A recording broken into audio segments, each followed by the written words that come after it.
어제 우리는 아수르가 대군을 몰고 와 예루살렘을 에워싸며 신성 모독과 함께 항복하도록 위협하는 위기의 상황 속에서 하나님의 약속을 붙잡고 기도하는 히스기야 왕을 보았습니다. 세상에서 신앙을 지키며 또 말씀대로 살고자 노력할 때 우리는 당연히 복을 기대하며 하나님의 놀라운 은혜가 임할 것을 바라봅니다.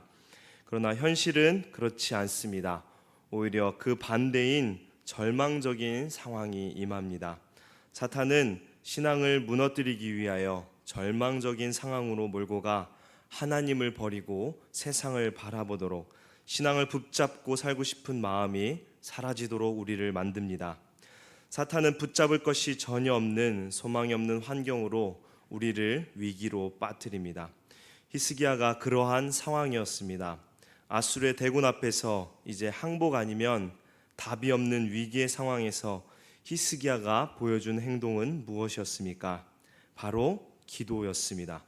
세상을 지으시고 주관하시는 하나님께 자신의 절망적인 상황에서 구원하여 달라고, 의지할 분은 오직 하나님밖에 없으니 구원의 은혜를 베푸셔서 하나님의 영광이 드러나도록 간구한 것입니다. 전능하신 하나님께서는 절망 속에서도 흔들리지 않고 간절히 부르짖는 히스기야의 기도를 들으시고 응답하십니다. 20절에 이스라엘 하나님 여호와의 말씀이 내가 아수르 왕 사네립 때문에 내게 기도하는 것을 내가 들었노라 하셨나이다 라고 말씀합니다. 하나님은 자기 백성의 어려움과 고난당함, 무엇보다 신앙을 지키며 하나님의 영광을 드러내는 삶을 살다가 곤란을 당하는 자기 백성의 기도를 들으시고 반드시 응답하십니다. 성도 여러분, 그렇기에 우리가 기도하는 것이며 우리에게 소망이 있는 줄을 믿습니다. 우리의 문제, 우리의 어려움을 하나님은 아십니다. 그리고 우리가 기도할 때 하나님은 선하신 뜻대로 우리의 문제들을 해결해 주실 줄 믿습니다. 두려워하지 말라, 내가 너와 함께함이라. 놀라지 말라, 나는 내 하나님이 됨이라. 내가 너를 굳세게 하리라. 참으로 너를 도와주리라. 참으로 나의 의로운 오른손으로 너를 붙들리라. 아멘.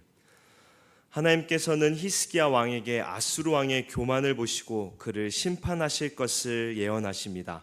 21절에 보시면 예루살렘이 아수르를 향하여 멸시하며 비웃었으며 머리를 흔들었다라고 말씀합니다. 이것은 하나님과 남유다를 멸시한 아수르가 이제 반대의 상황을 겪게 될 것을 말씀하는 것입니다. 놀라운 것은 멸시하다, 비웃었다, 흔들었다, 이 세 동사들의 시제가 완료형인 것입니다. 미래에 이루어질 일임에도 이미 이루어졌다라고 말씀하시는 것입니다. 이 완료형의 표현을 통하여 우리는 역사의 주관자이신 하나님께서 그 하신 말씀은 어떤 것이든지 반드시 성취됨을 알 수 있습니다. 이제 하나님께서 남유다가 아수르를 비웃게 되는 역전의 상황이 확실하게 일어날 것임을 보여주는 것입니다. 교만한 사네립에게 하나님은 말씀하십니다. 22절을 보시면 일개 이방 왕이 감히 여호와 하나님과 그가 택하시고 보호하시는 예루살렘을 비난하고 조롱하였는가라고 질책하십니다. 아수르를 조롱하고 모독한 것이 곧 여호와 하나님을 향한 것임을 지적하고 책망하는 것입니다. 이어서 23절과 24절은 여호와께서 사네립이 과거에 사자를 보내어 여호와를 조롱하였던 여러 말들을 열거하시는데요. 23절은 이러한 뜻입니다. 이제 사네립이 병거를 이끌고 병거가 닿을 수 없는 이 산까지 올라가고 또 모든 지역의 나라들을 몰살시키며 어디든 가서 다 점령한다라고 말합니다. 즉 자신이 마음만 먹으면 어디든 가서 승리할 수 있다라는 뜻이죠. 또 24절은 아수르 군대가 애굽에 있는 강들도 모두 파괴하였다라고 표현하는데요. 사실은 애굽과의 전투에서 한 번 이겼을 뿐 애굽을 정복한 적이 없습니다. 그러나 자신이 그 정도로 강하다라고 표현하면서 히스기야를 위협했었습니다. 사내립이 이렇게 교만을 떨며 강하게 된 이유가 무엇인가요? 사내립이 교만하게 자랑했던 이 모든 일이 하나님의 작정과 섭리에 따라 이루어진 것이라고 25절에 말씀합니다. 내가 듣지 못하였느냐? 이 일은 내가 태초부터 행하였고 옛날부터 정한 바라. 이제 내가 이루어 너로 견고한 성들을 멸하여 무너진 돌무더기가 되게 함이니라. 세상의 주관자 되신 하나님께서 사내립을 이방의 강력한 왕으로 세우시고 북이스라엘을 포함한 열방들을 정복할 수 있도록 하신 것인데, 사내립은 교만하게 이것이 자신의 능력으로 이루어진 것이라고 한 것입니다. 이제 하나님은 27절과 28절에 오만불순한 아수르 왕에게 임할 구체적인 심판을 선언하십니다. 사내립의 모든 행위와 감정의 상태까지 아시는 하나님께서 교만한 사내립에게 그가 열방의 민족들을 포로로 삼을 때 행하였던 것처럼 갈고리를 이제 코에 꿰고 재갈을 입에 물리는 모욕적인 방식으로 징계하시겠다고 예언하십니다. 교만한 자가 얻는 것은 영광의 자리가 아니라 패망의 나락입니다. 사내립은 자신의 강함을 믿고 하나님을 대적하였습니다. 그 강함을 주신 분이 하나님임을 알지 못했던 것입니다.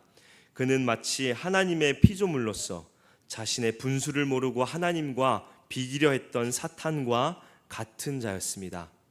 이러한 자들의 결말은 무엇인가요? 멸망입니다. 우리도 마찬가지입니다.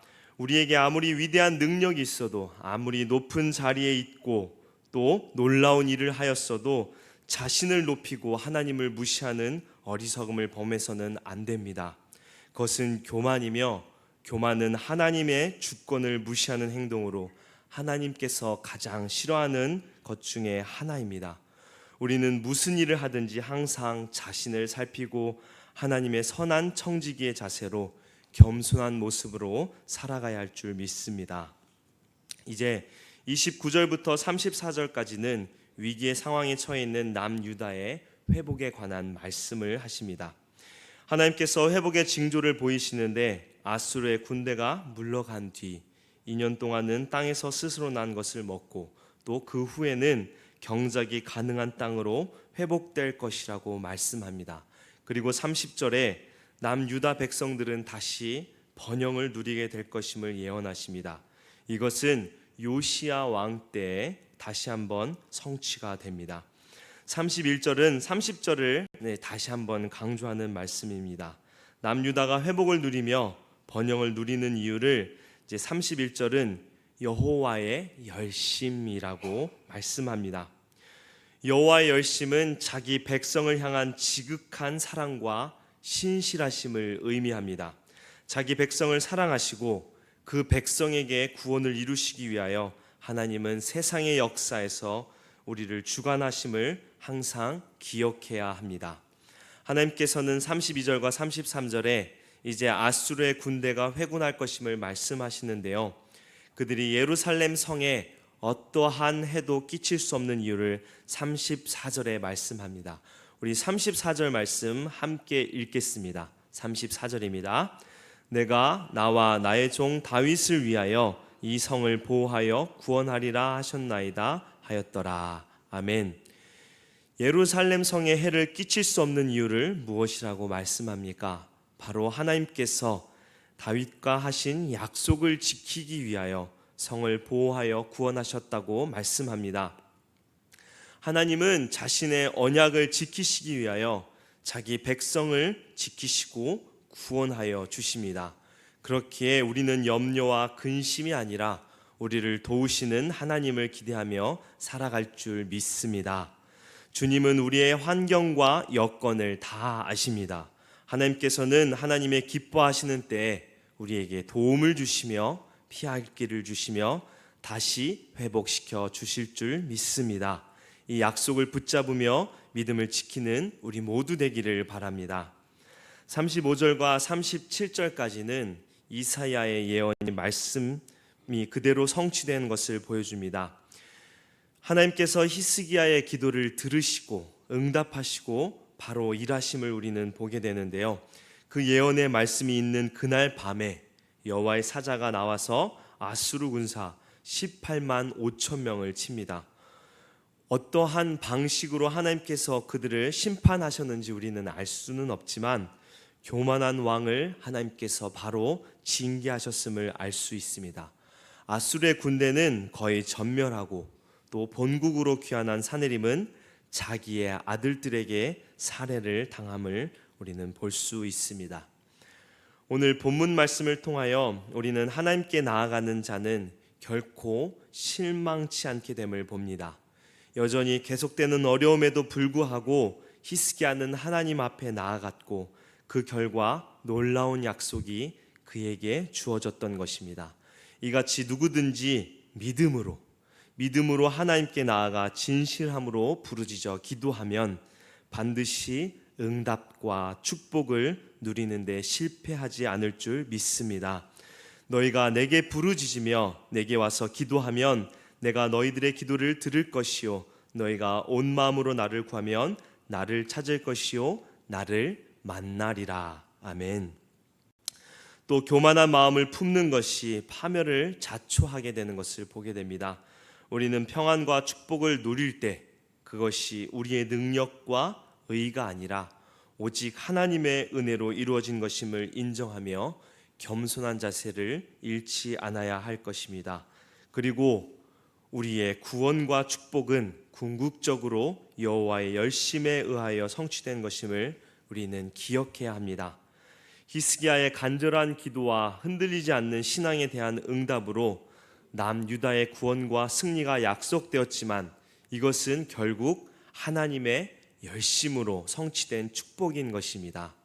지금 우리가 누리고 있는 구원과 영생의 복 역시 우리의 믿음에 대한 대가가 아니라 독생자 예수 그리스도를 세상에 보내어 십자가에 못 박혀 죽게 하심으로써 우리의 구원을 성취하신 하나님의 열심으로 말미암은 은혜의 결과임을 우리는 감사하며 살아야 할 줄 믿습니다. 이 은혜를 기억하며 오늘도 우리의 기도와 간구를 들으시는 이 하나님을 소망하며 살아가는 성도 되기를 주님의 이름으로 축원합니다. 함께 기도하겠습니다.